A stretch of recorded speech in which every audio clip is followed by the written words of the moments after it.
I don't want to be scared of my own ego and what Well, you should its be. response will be. I should or shouldn't? Should.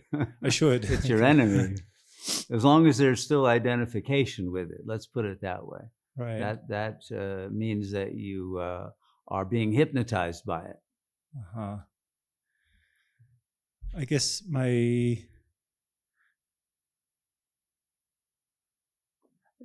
conclusion is devotion is important, because if I know what I don't want, and then the ego pushes back, you're faced with that choice of identifying with the irritable kind of response that it has, and if the focus is that, instead of being entirely focused on striving for that ultimate self-liberation, then not that I want to be fearful, but it seems like I'll always get stuck in some kind of engagement with the pushback of the enemy, basically. Right. Yeah. Well, this is what spiritual warfare is about. And the ego is programmed to defend itself against attempts to transcend it. In fact, attempts even of the soul to awaken and to activate itself and realize that you are not the ego. And so it will take whatever measures it needs to from that subconscious sensor that is in fact the command and control center of the ego, until you have taken over that power center of the ego. It will be an enemy danger.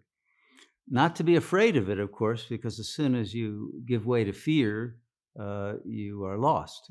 Then it really has control. But like any spiritual warrior, you go fearlessly into battle, but with your eyes open and with your armor on, without chinks in that armor, and without any tendency to fall victim to the blandishments, the bribery, or the intimidation of the ego. For some, it'll come as irritability. For others, it may come as depression or anxiety or some other means. Or it may come as a karmic intervention, or the ego has many tricks. And it can provoke things to happen that will naturally cause an emotional reaction, etc. So we always have to be on the lookout until the ego complex has been completely depotentiated and annihilated. There's always that possibility of being drawn back into it and pulled down from whatever level one has attained beyond it.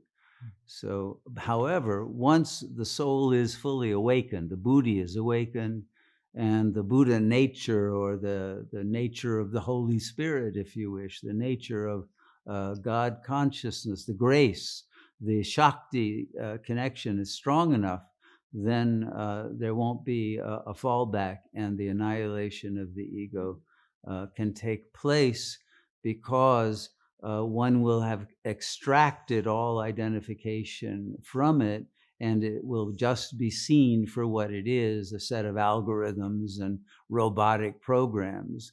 There's nobody there. There's no inner child. There's no, even superego figures that you need to be attached to or loyal to. And all of its projections and narratives are false.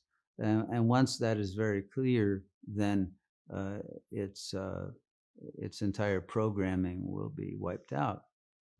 And so there's nothing really to be afraid of if one is determined and one is awake to the necessary level of consciousness, and one is, we could even say, ruthless in one's dedication to not paying attention to or entertaining the ego's thoughts and not believing any if they arise until they lose their power, because the soul has to breathe life into them by believing them and believing the ego's thoughts are its own thoughts.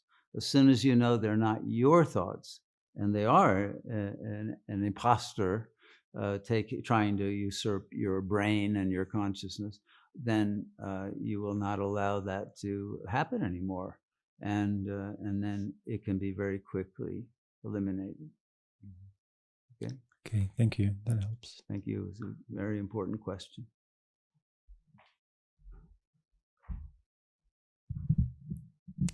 Namaste. Namaste. I feel like I learn continuously from experience and can understand conceptually that facing, let's say, unknowns are extremely helpful, right? They lead to growth, there's more expansion, all of these things, even known unknowns. But there is still such fear and anxiety that comes up with facing, with confronting, rather than embracing the unknown. I wish I had just that exhilaration to jump in there, but what would you, well, I don't know, I guess I'm asking you to speak to this. Yeah, of course. You see, what you're calling unknown is only unknown to the conscious mind of the ego because it's not allowed to know it. The sensor knows. The sensor knows that what it's making you afraid of is the real self. It's making you afraid of realizing that the ego is a fake and doesn't really exist, and that you are not who you think you are, right? But this is the hero's journey. This is the high adventure. What would be an adventure of going to something that's already known, right? That there's no adventure in that, you know. Going to Disneyland is not an adventure, you know. But if you go out literally, you know, on the high seas or to a strange land, and you make it alone and deal with whatever arises, you learn to become master of the situation, and you learn that you have to call on resources beyond the reach of the ego. And this is where the mind and the heart surrender to the grace of God and to the wisdom that will be imparted to you if you are on that quest for truth and for the supreme realization.